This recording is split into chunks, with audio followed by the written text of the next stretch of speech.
We see the story of Jesus going to the cross, and everything seems to kind of be hand in hand. And then there's this one character that seems to interrupt the narrative. His name's Barabbas. We don't even know much about him except that he's a murderer, a leader of an insurrection, a rebel. And why he's even mentioned, sometimes I'm not so sure. It's like, what? This is about Jesus going to the cross.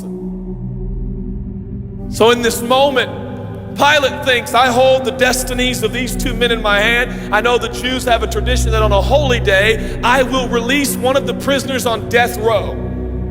Pilate stands on this audacious stage, who now presents Jesus, Son of the living God, versus Barabbas, the thug and rebel. He says, all right, who do you want?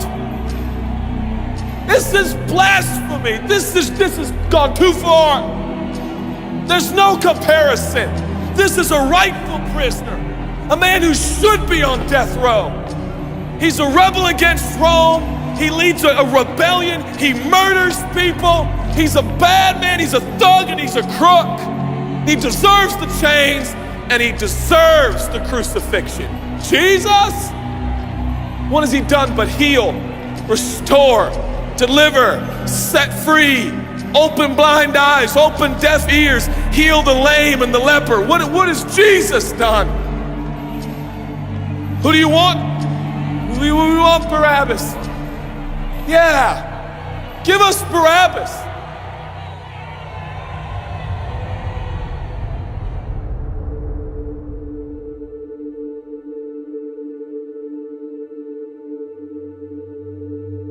People say, give us Barabbas. The Roman soldiers come up and they put the key in and they unlock Barabbas from his chains and shackles. And he walks down the platform, welcomed by all of his thug friends. Yeah, the people love me. Yeah, that's right. I don't even know who this Jesus guy is, but all I know is my people love me.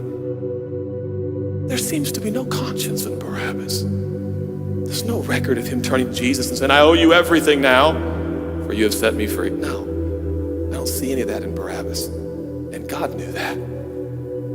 Jesus stood there, silent, for he knew the will of the Father. He said, it's fine, Father. Let him have Barabbas. For Jesus knew that the Father would have to treat Jesus like Barabbas so he could treat Barabbas like Jesus. Barabbas thought it was the people that set him free. No. It was the love of the Heavenly Father. When I look at the story, I realize who Barabbas really is. That's me. That's you. That's us. And I was reading this the other day, and I felt God speak to me. I love Barabbas. I love him. But God, he's bad, man. I love him. And I wanted him to go free. But didn't you know that he probably would have never acknowledged the free gift? Yeah, but I love Barabbas. While we were still sinners, Christ died for us. God sent his son for Barabbas, even the one he knew would walk away from Jesus and his free gift and never come back. He loves him. And the nerve, the gall, and the audacity of believers to think, I got saved by grace, but now that I'm in this deep, dark place of bondage, I better work hard to get myself out.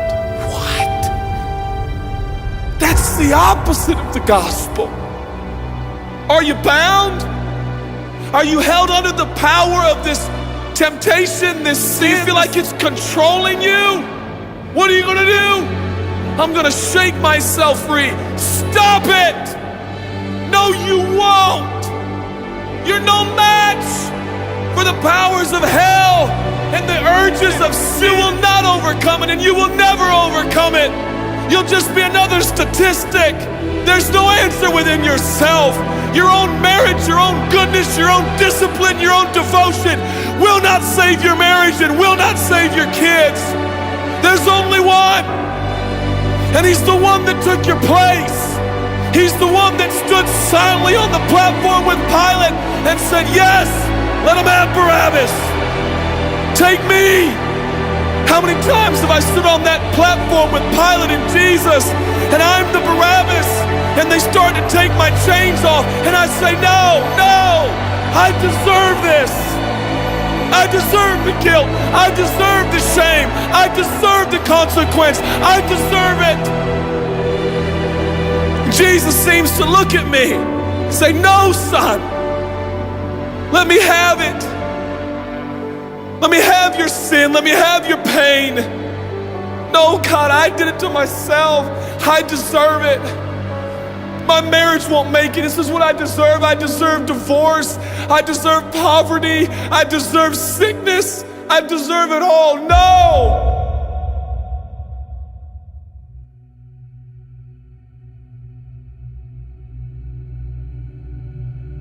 God, I'm so ashamed. Give me your shame.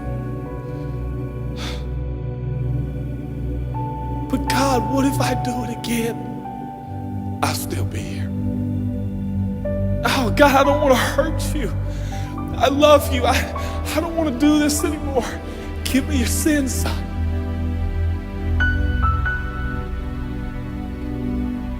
This is all we got. It's all I got. It's all you got. We can play games. We can play church games. We can pretend like some people are better than others and that's why they're blessed, or we can all come to the honest conclusion that it's God. And it's God alone. The greatest challenge is not your discipline, your devotion, your focus.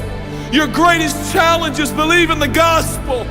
Could it be that there's a God with a love so scandalous, so wide, so deep, so vast, so high, so expansive, so welcoming, so inclusive?